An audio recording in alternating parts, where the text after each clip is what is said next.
Jesus prefere ouvir sobre a sua sinceridade do que ouvir uma mentira que aparentemente vai agradar o coração dele. Vamos à Bíblia?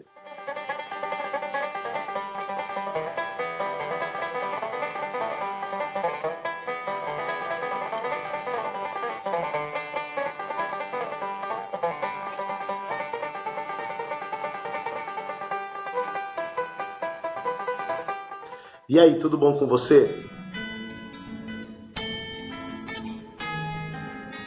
Eu acho tremendo alguns relatos na palavra do Senhor, nos quais a fragilidade das pessoas que são usadas por Deus fica exposta. Por exemplo, no livro de Êxodo, capítulo 3, capítulo 4, é aquele trecho no qual Deus está chamando Moisés para ser o libertador do povo. E a fragilidade de Moisés fica muito exposta naquele trecho. Quando Moisés fala, mas Deus, eu não sei falar direito. E Deus fala assim, não tem problema, é você que eu quero.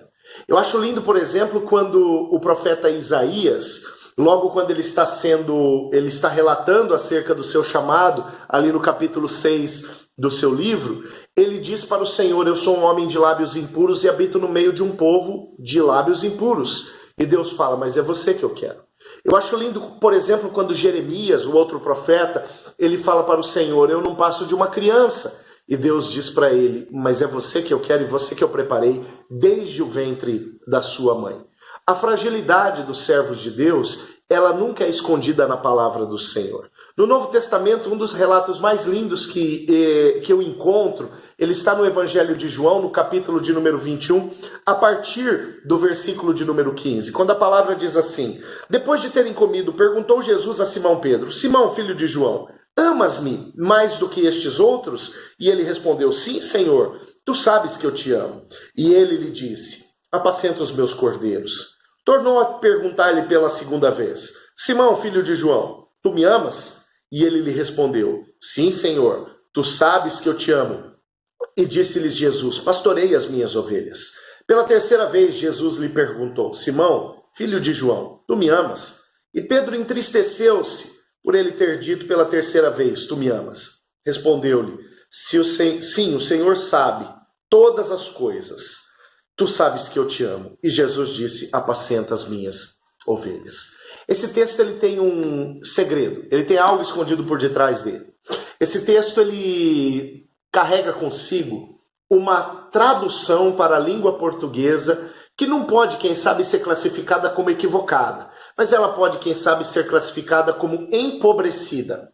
E eu digo empobrecida no sentido da interpretação daquilo que foi dito.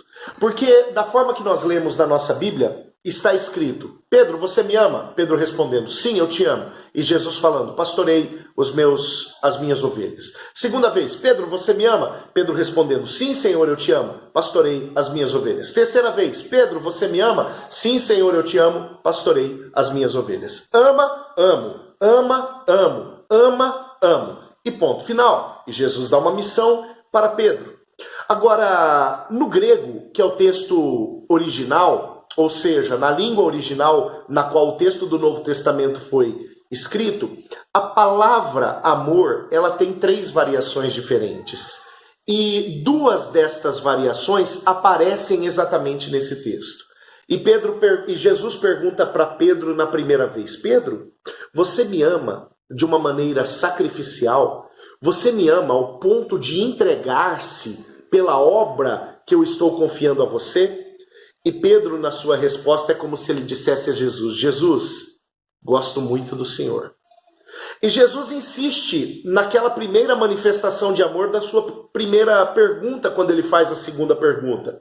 Ele diz, Pedro, você me ama? Eu estou perguntando se você me ama, de maneira a entregar-se pela obra que eu vou confiar a você? E pela segunda vez Pedro responde, Senhor, gosto muito do Senhor.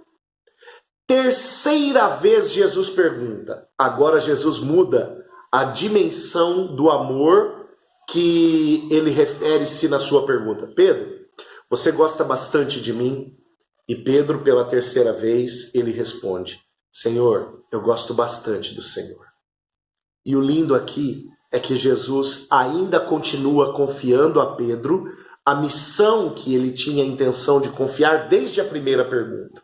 Tu me amas? Amo, apacento meu rebanho. Tu me amas? Amo, pastorei as minhas ovelhas. Tu me amas? Amo, cuida dos meus cordeiros. Jesus não tira a missão quando ele precisa descer um degrau abaixo no nível de amor pelas respostas que Pedro dá a ele. Porque Jesus, na verdade, não estava preocupado com este nível de amor. Jesus estava preocupado com a sinceridade que Pedro oferecia ao Senhor em falar para ele qual era o seu sentimento. Que Pedro tinha paixão ministerial para viver pela obra, isso já estava mais do que provado. Pedro já tinha evidenciado isso caminhando com Jesus em um ministério contracultural por 3 anos. Jesus já sabia que Pedro suportaria isso. Agora Jesus queria saber, ou na verdade queria que Pedro soubesse até onde Pedro era capaz de ir naquele momento, pela experiência que até aquele momento ele tinha com o Senhor. E Jesus busca respostas não para si, mas Jesus busca respostas para o próprio Pedro, para que Pedro pudesse aperfeiçoar-se, mas ainda assim executar o ministério que o Senhor estava confiando para ele. E Pedro agora sabia exatamente aonde ele precisava aperfeiçoar-se. Ele sabia que ele podia executar o ministério, mas que ele precisava aprender a amar o Senhor em uma dimensão ainda mais intensa, ainda de maior entrega, para que ele pudesse alcançar aquilo que, conforme o próprio Senhor Jesus o perguntava, era o ideal de amor que Jesus esperava naquele ministro chamado Pedro.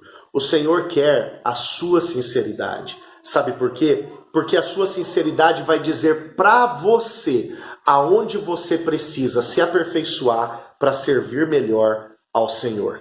Deus abençoe sua vida. Vamos orar? Senhor, a gente não quer tentar ser falso contigo, porque a gente sabe que o Senhor sabe de todas as coisas. Mas o que a gente quer, Pai, é que o nosso coração seja sincero diante do Senhor. E por isso nós te pedimos, Pai, nos ajuda a sermos sinceros conosco e, sobretudo, com o Senhor, para que a gente possa nos aperfeiçoar aonde é necessário aperfeiçoarmos e agradar ao Senhor, servindo ao Senhor com a integridade da qual o Senhor é digno. Nós oramos em nome de Jesus. Amém. Amém. Até a próxima.